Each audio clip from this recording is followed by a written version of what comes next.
दया दृष्टि कर हृदय में भव भक्ति उपजाओ। 33वां अध्याय लिखूं कृपा दृष्टि बरसाओ। सूत जी ने कहा, इस प्रकार अपनी अत्यंत प्रिय सत्यभामा को यह कथा सुनाकर भगवान श्री कृष्ण संध्योपासना करने के लिए माता के घर गए। यह कार्तिक मास का व्रत भगवान विष्णु को अति प्रिय है तथा भक्ति प्रदान करने वाला है।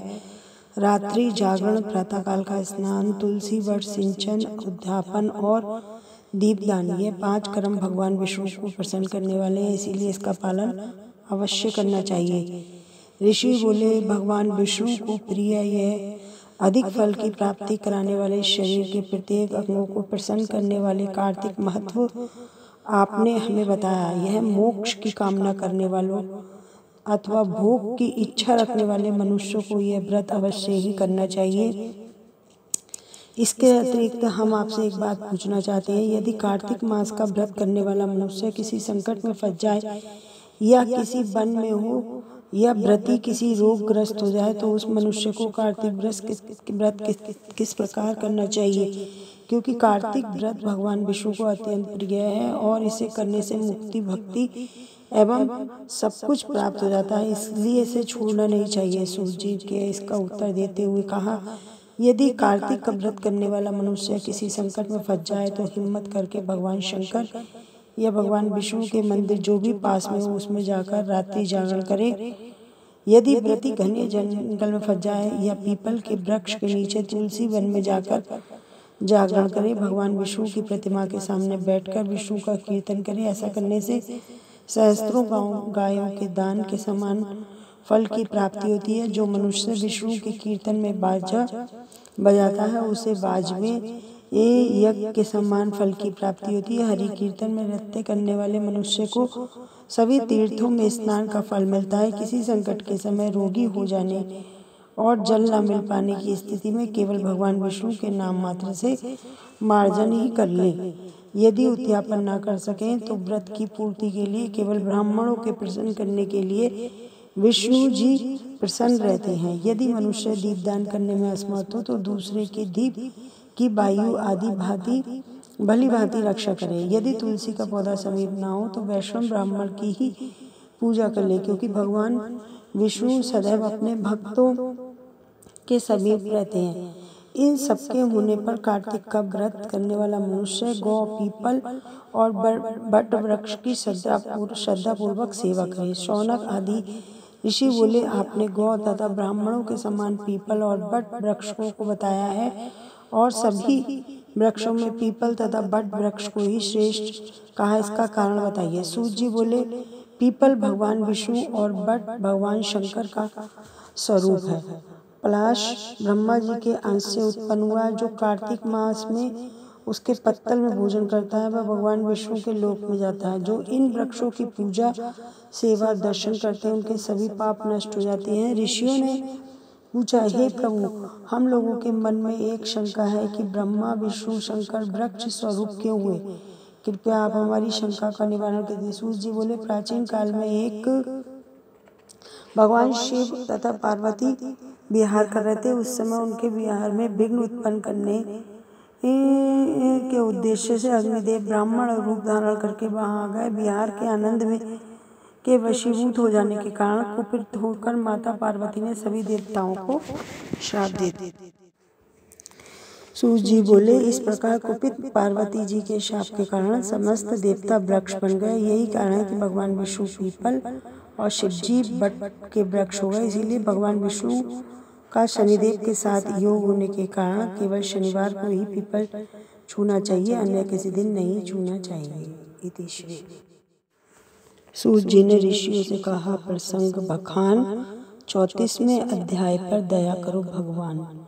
ऋषियों ने पूछा, हे सूत जी, पीपल के वृक्ष को शनिवार के अलावा सप्ताह के शेष दिनों में पूजा क्यों नहीं की जाती? सूत जी बोले, हे ऋषियों, समुद्र मंथन करने से देवताओं को जो रत्न प्राप्त हुए उनमें से देवताओं ने लक्ष्मी और कौस्तुभामणि भगवान विष्णु को समर्पित कर दी। जब भगवान विष्णु लक्ष्मी जी से विवाह करने के लिए तैयार हुए तो लक्ष्मी जी बोली, हे प्रभु, जब तक मेरी बड़ी बहन का विवाह नहीं हो सकता तब तक मैं छोटी बहन आपसे किस प्रकार विवाह कर सकती हूँ? इसीलिए आप पहले मेरी बड़ी बहन का विवाह करा दें, उसके बाद आप मुझसे विवाह कर लीजिए। यही नियम है जो प्राचीन काल से चला आ रहा है। सूत जी ने कहा। लक्ष्मी जी के मुख से ऐसे वचन सुनकर भगवान विष्णु ने लक्ष्मी की बड़ी बहन का विवाह उद्दालक ऋषि के साथ संपन्न करा दिया। लक्ष्मी जी की बड़ी बहन अलक्ष्मी जी बड़ी कुरूप थी। उनका मुख बड़ा, दांत चमकते हुए, उनकी देह वृद्धा की भांति, नेत्र बड़े बड़े और बाल रूखे थे। भगवान विष्णु द्वारा आग्रह किए जाने पर ऋषि उद्दालक उनसे विवाह कर ले उसे वेद मंत्रों की ध्वनि से गुंजाते हुए अपने आश्रम ले गए। वेद ध्वनि से गुंजित हवन पवित्र धुएं से सुगंधित ऋषि के सुंदर आश्रम में देखकर अलक्ष्मी बहुत दुख हुआ। वह महर्षि उद्दालक से बोली, चूंकि इस आश्रम में वेद ध्वनि गूंज रही है, इसीलिए यह स्थान मेरे रहने योग्य नहीं है, इसीलिए आप मुझे यहाँ से अन्यत्र ले चलिए। उनकी बात सुनकर महर्षि उद्दालक बोले, तुम यहाँ क्यों नहीं रह सकती? तुम्हारे रहने योग्य अन्य कौन सा स्थान है, वह भी मुझे बताओ। अलक्ष्मी बोली, जिस स्थान पर वेद की ध्वनि होती है, अतिथियों का आदर सत्कार किया जाता है, यज्ञ आदि होते हैं, वैसे स्थान पर मैं नहीं रह सकती।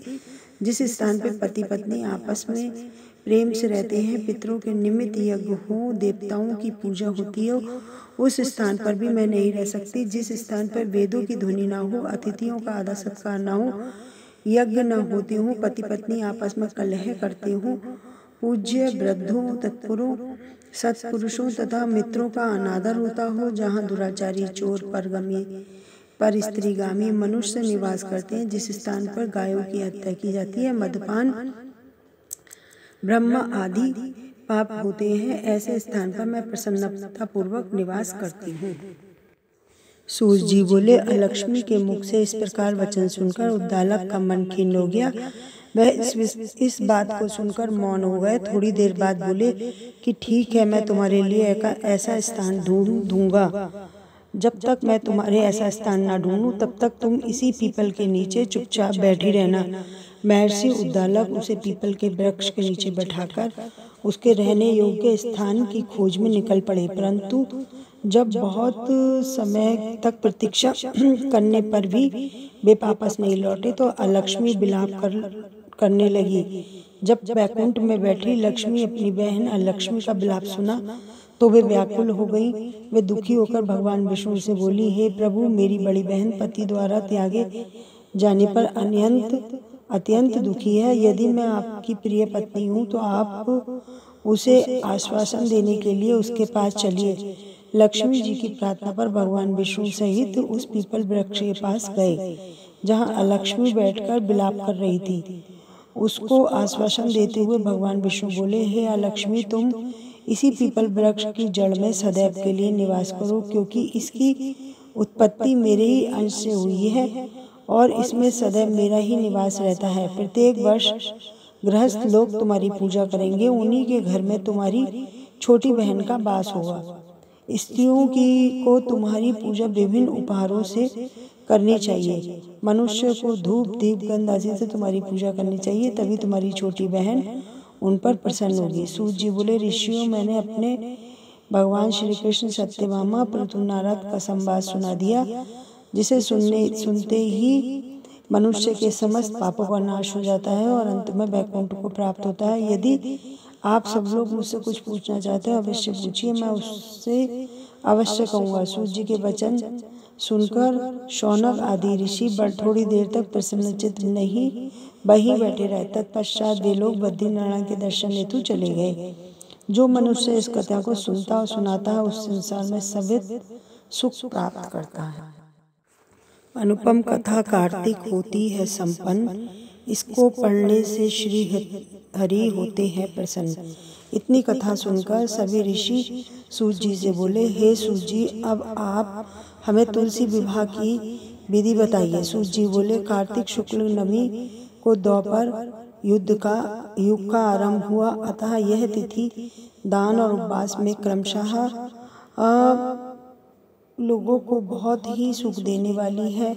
इस तिथि को नवमी की एकादशी तक मनुष्य शास्त्र तो विधि से तुलसी विवाह का उत्सव करे और उसे कन्यादान का फल प्राप्त होता है। पूर्व काल में कनक की पुत्री किशोरी ने एकादशी तिथि में संध्या के समय तुलसी वैवाहिक विधि संपन्न की। इससे वह किशोरी वैधव्य दोष से मुक्त हो गई। अब मैं उसकी विधि बतलाता हूँ। 1 तोला सुवर्ण भगवान विष्णु की सुंदर प्रतिमा तैयार कराएं अथवा अपनी शक्ति के अनुसार आधे या चौथाई तोले की भी प्रतिमा बनवा लें। फिर तुलसी और भगवान विष्णु की प्रतिमा प्राण प्रतिष्ठा करके षोडशोपचार से पूजन करें। पहले देश काल का स्मरण करें, गणेश पूजन करें, फिर पुण्य वचन कराकर नांदी श्राद्ध करें। तत्पश्चात वेद मंत्रों से उच्चारण और बाजे आदि ध्वनि के साथ भगवान विष्णु की प्रतिमा को तुलसी के निकट लाकर रखें। प्रतिमा को वस्त्रों से आच्छादित करना चाहिए। उस समय भगवान का आवाहन करें। भगवान केशव आइए, देव मैं आपकी पूजा करूंगा, आपकी सेवा में तुलसी को समर्पित करूंगा, आप मेरे संपूर्ण मनोरथ को पूरा करें। इस प्रकार आवाहन के पश्चात 3 बार अर्घ्य, पाद और विष्ट का उच्चारण कर इसे बारी बारी से भगवान को समर्पित करें। फिर आचमनीय पद को 3 बार उच्चारण कर भगवान को आचमन कराएं। इसके बाद कांसे के बर्तन में दही या मधु रखकर कांसे के पात्र से ही ढक दें। भगवान को अर्पण करते हुए इस प्रकार कहें, वासुदेव आपको नमस्कार है। यह मधुपर्क दही, घी, शहद, मिश्रण मधुपर्क कहते हैं, ग्रहण कीजिए। तदंतर हरिद्रालेपन और अभ्यंग कार्य संपन्न कर गोधूलि की बेला में तुलसी और विष्णु का पूजन पृथक पृथक करना चाहिए। दोनों को एक दूसरे के सम्मुख रखकर मंगल पाठ करें। जब भगवान सूर्य कुछ दिखाई देते हैं तो कन्यादान का संकल्प लें। अपने गोत्र और प्रवर का उच्चारण करें। आदि 3 पीढ़ियों का भी आवर्तन करें। तत्पश्चात भगवान से इस प्रकार कहें, आदि मध्य अंत से रहित विष्णुवन प्रतिपालक परमेश्वर का तुलसी दल को आप विवाह विधि से ग्रहण करें। यह पार्वती के बीज मंत्र से प्रकट हुई है, वृंदा की भस्म में स्थित रही है तथा आदि मध्य अंत में शून्य। आपको तुलसी बहुत ही प्रिय है, अतः इसे मैं अपनी सेवा में अर्पित करता हूँ।